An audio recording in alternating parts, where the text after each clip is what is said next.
Hi there, my name is Julie Zilkie, and for those of you that don't know me, I am married to a pastor, Jeremy, the associate pastor here, and we have 5 beautiful children and expecting a 6th, which is why you may have not seen me if you've been coming to Rooftop in the last 8 weeks, because I've been in the hospital with some complications from this pregnancy. So at 24 weeks of pregnancy, I woke up to my water having ruptured and ended up in the hospital. From that very morning, though, Jeremy and I just prayed and asked God to use this. We said, this baby is yours. And we had come off of a period of 3 miscarriages in the last 3 years. And because of that, from the very beginning, being pregnant with this child, I had learned to just hold it loosely every week, just thanking God for another week of life in my womb. And so when this happened, I wasn't maybe as surprised as I would have been with my other pregnancies, because I felt from the beginning God had been reminding me to hold loosely. And so that has been a theme that has carried me through. We prayed also, I prayed specifically that this time would be used whatever way God would have it used, and prayed that God might use me every day. I would wake up and have time with the Lord, which was wonderful, and pray that God might bring whoever he might that day.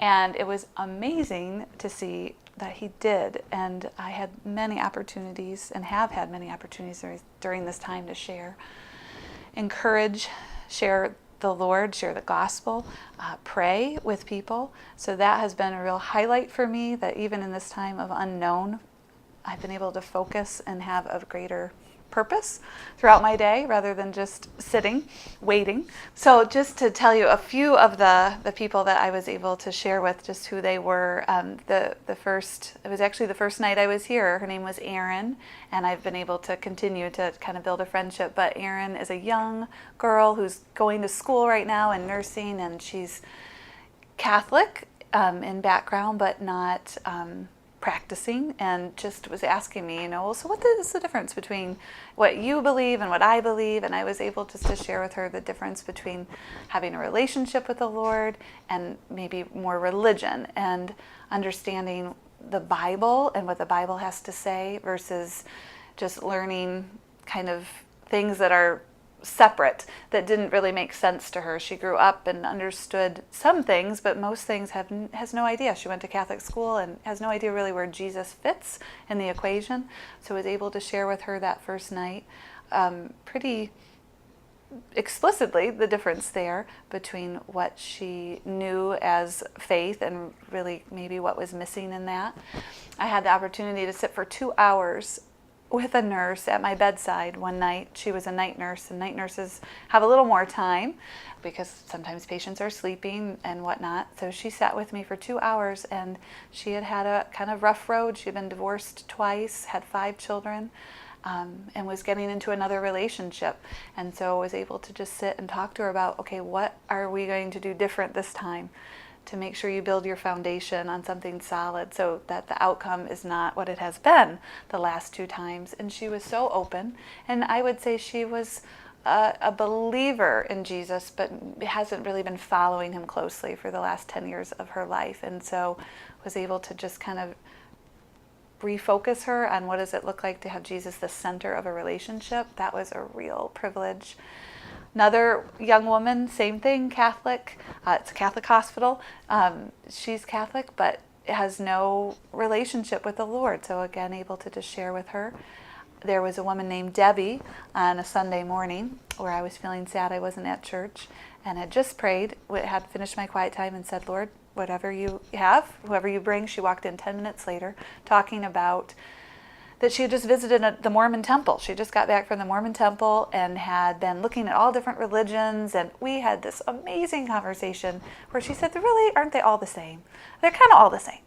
I said, well, actually, let me tell you about what is different about Christianity, and why, yes, they all have similarities, because there's bits of truth in all of them. But the truth, right? Jesus is the way, the truth, the life.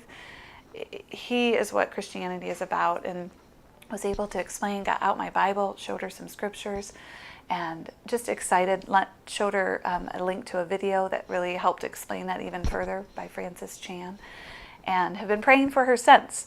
So what is wonderful is all this came on the tail of the evangelism series that we did at Rooftop. And so I think coming out of that series, I was more mindful of just our opportunity. I had been able to share at Rooftop during that series about how I pray for non-believers, and all of a sudden I feel like God, like that list that I prayed for people on Thursday, it has gotten really long. There are, at least 10 new people that I'm praying for now. So this hasn't been my plan for how this pregnancy would go, but I have been able to still learn a ton through the process and have managed by God's grace to continue to thank Him for the little things every day. I think one of the things that I am most thankful for is how the body of Christ has surrounded us, and it has been a witness to the people here in the hospital as they continually see people. I've been here over a month now, and I have never been a day without a visitor. Most days I've had 2 or more visitors, and most of them have been from the Rooftop community. So the body is bringing glory to the Lord through this, and I'm so thankful to you, Rooftop, for the ways that you've cared for us and our family during this time. Just hold on loosely, but don't let go. If you